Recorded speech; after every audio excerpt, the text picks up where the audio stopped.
Makanlah yang baik-baik, beramallah amal yang soleh, dan beramallah amal yang soleh. Maknanya, makanan yang baik membantu kita melakukan amal yang soleh. Sebab makan ni dia menghasilkan tenaga. Allahumma salli ala sayyidina Muhammad. Kalau kita makan yang baik, yang halal, yang baik, dia akan menghasilkan tenaga yang baik. Kalau makan ni, bila kita makan, berlaku penjanaan dalam perut kita, dia akan mengeluarkan haba. Haba tu bagi tenaga. Dia panggil jana kuasa. Macam contoh orang dipanggil hidroelektrik kan. Jadi, dia pusing tu untuk menghasilkan tenaga. Tenaga itulah yang bekalkan elektrik ke rumah-rumah. Jadi, penjanaan dalam badan kita ni, kalau kita makan yang baik, dia akan jana dan menghasilkan haba. Haba tu akan menyerap ke badan kita, kita akan jadi bertenaga. Kalau makan yang baik, akan menimbulkan tenaga untuk melakukan yang baik. Kalau kita makan yang haram, dia akan menimbulkan tenaga, tapi tenaga tu akan merangsang melakukan kejahatan. Contoh, Dajjal ni, sebelum dia mai, dia akan menyebarkan muka bumi dengan kejahatan dan dia akan blok semua kebaikan. Allahumma salli ala sayyidina Muhammad. Hak duk, orang duk semangat mai jemaah, dia tak bagi pergi mai jemaah. Dia mengatur agenda dia untuk menyekat masjid daripada dipenuhi. Masalah sedang. Semua tradisi Islam semua kena stop. Allahumma salli ala sayyidina Muhammad. Okey, ni tanpa sedar. Perkara yang berlaku tanpa sedar. Hak ni untuk pembinaan kekuatannya.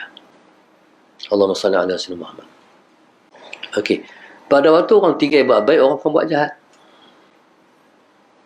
Bila kesan atau pengaruh baik akan mengurang, maka kejahatan yang sedia ada tu sekalipun tak tambah, maintain pun cukup lah. Penting untuk dia keluar esok. Dia akan keluar dengan kuasa kejahatan. Dia support dengan kuasa yang bersifat lahiriah. Nak buat baik ni, dia mesti dengan tenaga yang baik. Orang makan yang haram, dia takkan mampu boleh buat baik. Orang makan syubhah, takkan mampu nak bangkit buat baik. Kita makan yang haram, bagi contoh, na'udzubillah min dzalik. Bolehkah bangkit tahajud? Tak mampu. Bolehkah nak baca Quran? Tak mampu.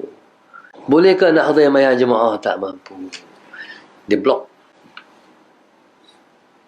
Tu kesan yang haram. Tu kesan dosa. Tu kesan maksiat. Maka sebab itu bila mana kita dah melakukan hak ni, kita kena release, mana buang, settle, bagi dia pulih balik. Dengan apa? Dengan taubat, dengan astaghfirullahaladzim, astaghfirullahaladzim. Ni release balik, neutralkan balik diri kita daripada unsur jahat. Nanti dia pengaruh kita, tak boleh nak buat baik. Allahumma salli ala sayyidina Muhammad. Sebab itu Allah pesan pada Rasul-Rasul alaihi wassalam.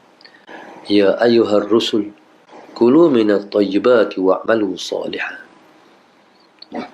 Allah kata, wahai Rasul-Rasulku, kulu minat tayyibati, makanlah yang baik-baik, wa'malu salihah, dan beramallah amal yang soleh. Nampak kembang.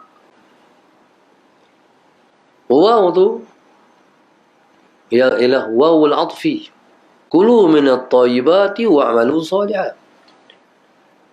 Makanlah kamu yang baik-baik, beramallah amal yang soleh. Kalau wawul ataf ni ialah lil mutlaqil jam'i, kena buat sekali. Bila kata kulu minat tayyibati wa'malu, waw tengah tu, wa'malu salihah, mana kena buat dua-dua. Allahumma salli ala sayyidina Muhammad. Makanlah yang baik-baik, beramallah amal yang soleh, dan beramallah amal yang soleh. Maknanya makanan yang baik membantu kita melakukan amal yang soleh. Allahumma salli ala sayyidina Muhammad. Maka subhanallah, maka sebuah keluarga yang baik sentiasa akan memerhatikan apa yang dimakan oleh ahli keluarganya. Allahumma salli ala Sayyidina Muhammad. Kita pergi rumah orang. Dulu-dulu waktu anak kami kecil-kecil, kalau kena pergi rumah seseorang, kalau rumah orang tu, orang tak sembahyang, ustazah akan pesan, jangan makan tau. Tak bagi makan, jangan makan. Kita nak pisah ya. Pasal apa? Rumah orang tak sembahyang itu bahaya untuk kita.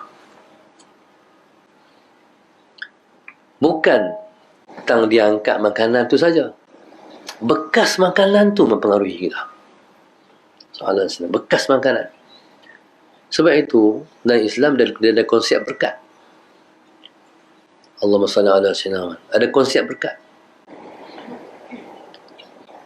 Makanan bekas Tok Guru. Sallallahu alaihi Muhammad. Cawan bekas Tok Guru. Pinggan bekas Tok Guru. Sejadah para ahli ulama. Kalau pelajar-pelajar di Tarim tu, Sallallahu alaihi Muhammad, kalau lepas nak balik Malaysia, lepas beli rida ke sejadah ke bagi ke Habib, tolong pasal kat Habib pakai seminggu, saya nak balik. Nanti saya balik, saya ambil balik. Litabarruk. Mengambil berkat. Kalau perkara yang baik, ada unsur kebaikan, perkara jahat pun sama juga. Allahumma salli ala Sayyidina Muhammad. Bekas orang jahat kita makan. Sebab itu orang-orang yang halus tasawufnya, mereka tak makan di kedai. Sebabnya, kata Tok Guru, kotor. Kedai tu kotor pada apa? Yang pertama pada pembuatan. Mereka kira nak jual, mereka tak kira halal dan haram. Yang penting laku. Ada satu kedai saya berhenti makan malam sama keluarga. Kita rasa lapar, berhenti makan. Berasa nak qada hajat. Keluar nak pi jamak belakang tu, tengok tu dia. Salah Sayyidina Muhammad. Dapur tu kotor sekali. Dengan pinggangnya apa semua. Kali tu yang pertama, kali tu tak akhir. Tak pihak. Jadi pembuatan tu. Orang meninggal mi sup, bihun sup contohnya.